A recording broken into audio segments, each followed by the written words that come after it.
नमस्कार दोस्तों, परमादा arts coaching centre में आप सबका बहुत बहुत स्वागत है। मैं अंकित आपको राजनीति विज्ञान पढ़ाता हूँ। जैसा कि हम पहले ही पढ़ चुके हैं कि किस प्रकार से सोवियत संघ का विघटन हुआ। दूसरे अध्याय में हम पहले पढ़ चुके हैं कि किस प्रकार से सोवियत संघ का विघटन हुआ और किस प्रकार से सोवियत संघ का जो खेमा था, जो समाजवादी खेमा था, उसमें किस प्रकार से आर्थिक, सामाजिक और राजनीतिक प्रकार से इस समस्या का सामना वो देश करने लगे थे, जिसके परिणाम स्वरूप उन्होंने एक मॉडल अपनाया ताकि वो एक अपनी आर्थिक स्थिति को सुधार सके। वो नाम मॉडल था शॉक थेरेपी। ये नाम क्या नाम विश्व बैंक और क्या नाम अंतर्राष्ट्रीय मुद्रा कोष के द्वारा दिया गया था। आखिर ये शॉक थेरेपी है क्या और इसका क्या नाम है सोवियत संघ के खेमे में शामिल जो देश थे, जो समाजवादी देश थे, उन पर इसका क्या प्रभाव पड़ा और पश्चिमी देशों पर इनका क्या प्रभाव पड़ा। तो इसको जानने की हम कोशिश करेंगे। चलिए चलते हैं। तो शॉक थेरेपी क्या है? शॉक थेरेपी जब सोवियत हम थोड़ा शुरू से पढ़े जानने की कोशिश करेंगे। शॉक थेरेपी में क्या है, जब समाजवादी देश जो थे, सोशलिस्ट कंट्रीज जितनी थी, वो सारी कंट्रियां क्या थी, समाजवादी पर चलती थी। तो उससे क्या था उनको कि जब 1990 के बाद जब सोवियत संघ का विघटन हो गया तो आर्थिक रूप से काफी नुकसान हुआ। वहाँ बेरोजगारी आई और राजनीतिक हुआ, उथल पुथल हुआ, यानी सत्ता जो है बिल्कुल खत्म हो चुकी थी।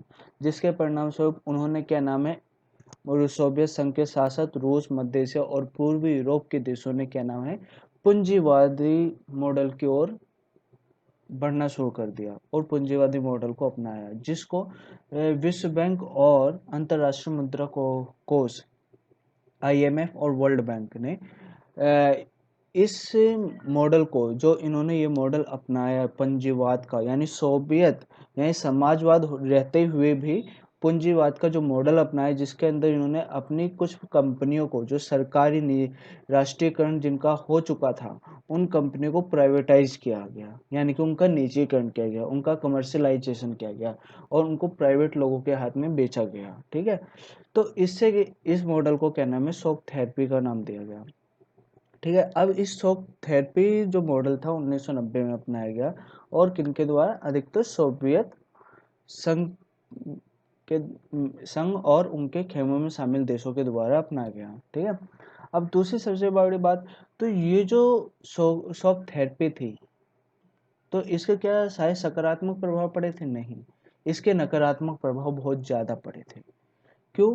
क्योंकि जो पूंजीवादी मॉडल अपनाने को जो कहा गया, तो उससे ये कहा गया था कि आप अगर पूंजीवादी मॉडल अपनाते हो इस वक्त, इस सिचुएशन में, आर्थिक सिचुएशन में, तो आपका इकोनॉमिक डेवलपमेंट जो होगा, ठीक है, वो काफी हद तक हो सकता है और आपका जीवन जो है दोबारा से आनंददायक हो जाएगा।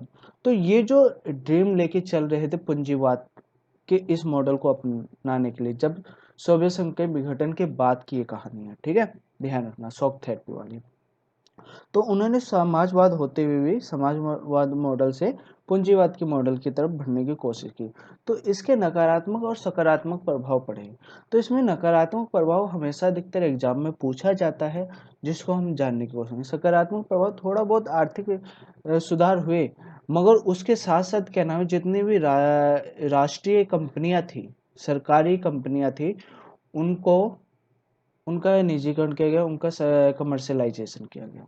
ठीक है, व्यवसायीकरण किया गया, जिसके परिणाम स्वरूप क्या नाम है वहाँ पे माफिया लोग काफी उत्पन्न हो गए, बिचौलिए लोग उत्पन्न हो गए और उनकी वजह से क्या नाम है मध्यम वर्गीय लोग उत्पन्न हुए। परिणाम स्वरूप क्या हुआ, वहां पर एक नया वर्ग उत्पन्न हुआ जो चोर, भ्रष्टाचार आदि को बढ़ावा देता था। तो ये सबसे ज्यादा गहरा प्रभाव पड़ा। तो हम चलते आगे पढ़ते हैं कि क्या प्रभाव पड़े थे। पहला प्रभाव पड़ा था अर्थव्यवस्था का तहस नहस हो गया।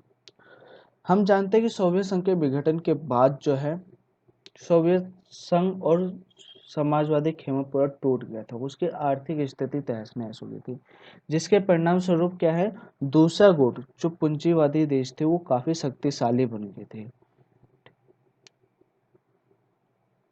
शक्तिशाली बनने के बाद तो उससे क्या हुआ, शॉक थेरेपी जब इन्होंने अपनाई, जब सोवियत संघ का तहस नहस हो गया और क्या ना आर्थिक स्थिति का खत्म हो गई, तो उन्होंने एक शॉक थेरेपी नाम की पॉलिसी मॉडल अपनाया और उसको जो अर्थव्यवस्था का जो तहस नहस हुआ था उसको सही करने की कोशिश की गई। मगर शॉक थेरेपी अपनाने के बाद यानी पूंजीवादी मॉडल अपनाने के बाद जितनी भी थोड़ी बहुत अर्थव्यवस्था इनकी समाजवाद की बची थी, जो पूर्वी और मध्य एशिया और रूस जैसे देशों की स्थिति बची हुई थी, आर्थिक स्थिति वो और ज़्यादा तहस नहस होगी, जिसके परिणाम स्वरूप वहाँ पे बेरोजगारी आदि जैसी समस्याओं का सामना करना पड़ा। और साथ ही साथ काला बाजारी शुरू होगी, चालाकी शुरू होगी, धोखाधड़ी शुरू होगी। ठीक है, तो ये सारी किस वजह से शुरू हुई? क्योंकि एक तो आर्थिक समस्या का सामना कर रहे थे, ऊपर से शॉक थेरेपी अपना ली, जिससे क्या नाम है, जो जिन लोगों के हाथ में सरकारी नौकरियां थी उन जब उनका प्राइवेटाइजेशन हो गया तो वहाँ पे क्या नाम है, उनकी नौकरियां भी प्राइवेट कंपनियों के प्राइवेट लोगों के हाथ में चली गई, जिसके परिणाम स्वरूप क्या नाम है, वहाँ पे बिचौलिए लोग क्रिएट होने लगे, वो पैसा ले दे के काम करने लगे, उन्हीं को नौकरियां देते थे जो उनको पैसा देता था, जो भ्रष्टाचार को बढ़ावा देता था। तो पहला कारण जो है, अर्थव्यवस्था का पहले की तुलना में और ज्यादा तहस नहस हो गया, यानी कि पूरी डिस्ट्रॉय होगी। और रूसी मुद्रा में गिरावट, हम जानते हैं रूस की मुद्रा जो है रूबल है, ठीक है। तो उस समय जो रूस की मुद्रा की जो कीमत थी डॉलर के अकॉर्डिंग, ठीक है, तो उसकी मुद्रा में भी गिरावट आने लग गया जब हमने शॉक थेरेपी पॉलिसी और मॉडल अपनाया, जिसके परिणाम स्वरूप मुद्रास्फीति यानी कि वस्तुओं की कीमतों में काफी ऊंचाई आने लगी, यानी कि उनकी कीमत काफी ज्यादा बढ़ गई, ठीक है। और उसके साथ साथ कहना है, और जो देश को चलाने के लिए पूंजी थी वो भी खत्म होने लगी। परिणाम स्वरूप वहाँ के लोगों को काफी ज्यादा समस्याओं का सामना करना पड़ा, भ्रष्टाचार आदि, और इसके साथ साथ खाद्यान्न की भी प्रॉब्लम का सामना करना पड़ा, ठीक है। इस और हम जानते हैं कि क्या नाम है, जब तक सोवियत संघ, ठीक है, अमेरिका के साथ शीत युद्ध लड़ रहा था, यानी कि शीत युद्ध का दौर जब चल रहा था, तो तब उसकी सोवियत संघ और समाजवादी खेमे की इकोनॉमी जो थी सबसे ज्यादा स्ट्रोंग थी, ठीक है।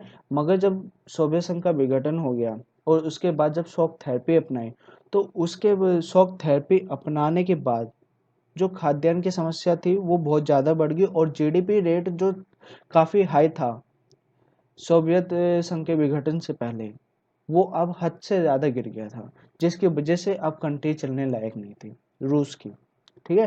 तो रूबल जो उनकी करेंसी थी उसमें काफी ज्यादा गिरावट आ गया और जीडीपी ग्रोथ रेट काफी कम हो गया था। तीसरा कारण जो हम देखने को मिलता है हमें, वह समाजवादी व्यवस्था का खात्मा।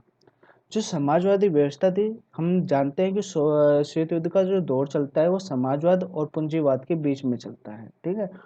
तो उसके साथ साथ क्या नाम है, जो समाजवादी व्यवस्था जो थी, जो समानता के अधिकार की बात करती थी, इक्वलिटी की बात करती थी, अधिकारों की बात करती थी, सरकारी नौकरियों की बात करती थी, प्राइवेटाइजेशन की कभी बात नहीं करती थी, सबको उसके काम के अकॉर्डिंग हक देने का, यानी कि रोटी कपड़ा घर मकान आदि सब कुछ देती थी। अब वो जो व्यवस्था थी वो धीरे धीरे खत्म होने लगी थी शॉक थेरेपी के अपनाने के बाद, ठीक है। क्योंकि पूंजीवादी व्यवस्था आने लगी थी, पूंजीवादी से क्या हुआ, सारी सरकारी कंपनियों का क्या हो गया, प्राइवेटाइजेशन हो गया, ठीक है।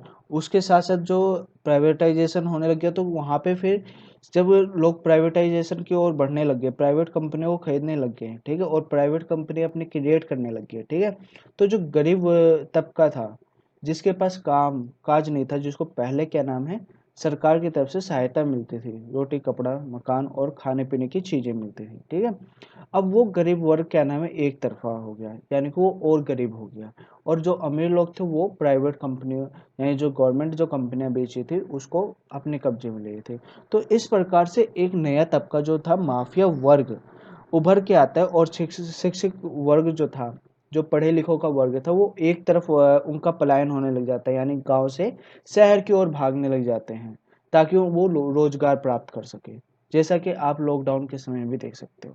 मगर यहाँ पे शहर से लोग गांव भागे थे क्योंकि कोरोना से बचना चाहते हैं, मगर अब दोबारा जो है गांव से शहर की ओर आ रहे हैं क्योंकि अब उनको रोजगार चाहिए।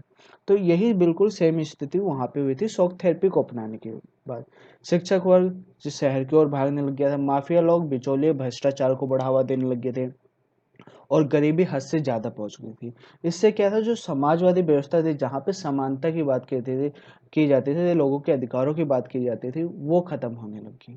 ठीक है, तो समाजवादी व्यवस्था क्या है, समानता, अधिकारों की बात करती है, लोगों को समान स्तर पर लाने की कोशिश करती है, चाहे वो 10 करोड़ कमाने वाला व्यक्ति हो, चाहे जूता पॉलिश करने वाला व्यक्ति हो, सबको रोटी कपड़ा मकान और जीवन को जीने के लिए जो आवश्यक चीजें हैं वो उपलब्ध होनी चाहिए, वो समाजवादी व्यवस्था बात करती है। ठीक है, फिर सत्ता का सत्तावादी, शासकों का सत्तावादी स्वरूप। जो यहाँ पे शासक जब आए, आप देखोगे चौथे पॉइंट में, जब शासक लोग यहाँ पे नई व्यवस्था के अंदर आने लग गए और नया शासन प्रणाली जब आने लग गया, तो इसके अंदर जो राष्ट्रपति लोग, जितने भी सोवियत संघ सोवियत संघ और सोवियत खेमे में शामिल जो देश थे, उन्होंने जल्दीबाजी में जब देखा कि आर्थिक स्थिति पूरी सोवियत खेमे की इतनी बेकार हो रही है, समाजवादी खेमे की बेकार हो रही है और सोवियत संघ की बेकार हो रही है, तो उसकी इसकी वजह से क्या है, इन्होंने सोचा कि हमें जल्द से जल्द अपने देश को आज़ाद कर लेना चाहिए और अपना खुद का कॉन्स्टिट्यूशन बना लेना चाहिए। ठीक है, तो इन्होंने जल्दीबाजी में उज्बेकिस्तान, तुर्कमेनिस्तान, ठीक है, इन सभी कंट्रियों ने जल्दीबाजी में अपना कॉन्स्टिट्यूशन बनाया, और जल्दीबाजी ने उन्होंने क्या नाम है, प्रधान पार्लियामेंट्री सिस्टम को ना स्थापित करके राष्ट्रपति सिस्टम को स्थापित किया। ठीक है, कार्यपालिका सिस्टम ना स्थापित करके राष्ट्रपति सिस्टम को स्थापित किया। उन्होंने उन्हें महत्व किसको दिया कि भाई राष्ट्रपति जो है पूरी कंट्री को कंट्रोल करेगा और कॉन्स्टिट्यूशन के माध्यम से चलाएगा पूरी कंट्री को। ठीक है, और वहाँ की इकोनॉमी, सामाजिक नीति, रीति रिवाज वगैरह सारे संविधान के अकॉर्डिंग कंट्रोल होंगे। ठीक है, और वहीं पर क्या नाम है, जो कार्य प्रणाली थी, जैसे कि भारत में पार्लियामेंट्री सिस्टम में कार्य प्रणाली है। ठीक है, तो प्राइम मिनिस्टर के हाथ में है सब कुछ। प्रेसिडेंट जो है वो एक तरीके से सिर्फ सिग्नेचर करने के काम आता है, और कई सारे कार्य होते हैं प्रेसिडेंट के, मगर जो मेन काम जो होता है, देश को चलाने का काम जो होता है, वो प्राइम मिनिस्टर के हाथ में होता है। तो इस पर जो प्राइम मिनिस्टर वाली प्रणाली थी, उस समय जो चौथे में जो सत्तावादी लोग थे, शासक जो लोग थे, उन्होंने इस प्रकार की प्रणाली अपनाई ताकि वो जल्द से जल्द एक देश का निर्माण कर सके और देश की नीतियों को, देश की स्थितियों को सुधार सके। तो इस वजह से ये सारे के सारे परिणाम आए, जिसके वजह से उन कंट्रियों को अगले 10 से 15 साल तक, ठीक है, काफी ज्यादा समस्याओं का सामना करना पड़ा। ठीक है, और कई बार इनके संविधान बदले गए इसी वजह से, क्योंकि इन्होंने जल्दीबाजी में काम किया। ठीक है, तो ये सारी समस्याएं थी और ये सारे परिणाम थे। शॉक थेरेपी एक अच्छी पॉलिसी थी, मगर किस तरीके से उस समय जो जल्दीबाजी में अपनाई गई एक नीति थी, जो पूंजीवादी नीति थी, ठीक है, उसको अपनाने की वजह से इनकी इकोनॉमी पूरी शट डाउन पड़ती गई। ठीक है, अर्थव्यवस्था का तहस नहस हो गया। रूस की रूबल मुद्रा जो थी उसमें काफ़ी गिरावट आई, जिसकी वजह से जीडीपी में काफ़ी गिरावट आया। समाजवादी व्यवस्था जो थी, जो समानता के अधिकार की बात करती थी, और जीवन में निर्वाह के लिए जो चीज़ों की आवश्यकता है उसकी जो बात करती थी, तो वो चीज़ खत्म हो गई, जिसकी वजह से गरीब, मध्यम वर्ग और उच्च वर्ग उभर के आया दे समाज में। ठीक है, और शासक लोग थे, उन्होंने जल्दीबाजी में राष्ट्रपति शासन अपना लिया और अपने हाथ में साई के साई पावर ले ली। ठीक है, और संविधान जल्दीबाजी में क्रिएट किया, जिसके वजह से उनको आने वाले कई वर्षों में कई संविधान बदलने पड़े, अपनी नीतियां बदलने पड़ी, अपने न्याय बदलने पड़े, अपने कानून बदलने पड़े, तो वो न्याय नहीं कर पाए। तो ये कुछ प्रमुख क्वेश्चन है आपके चैप्टर 2 के। ठीक है, जिसके अंदर आप ये इसके अकॉर्डिंग आंसर लिखेंगे। ध्रुवीकरण से आपका क्या आशय है? सोवियत ब्लॉक व अमेरिकन ब्लॉक को कमजोर करने वाले मुख्य कारण कौन कौन से थे? व्याख्या करें। पहला, सोवियत प्रणाली क्या थी? सोवियत संघ के विघटन के प्रमुख कारणों का वर्णन कीजिए। दो ध्रुवीयता क्या है? और सोवियत संघ के विघटन के परिणामों की व्याख्या के शॉक थेरेपी क्या थी, इसके परिणामों का वर्णन कीजिए।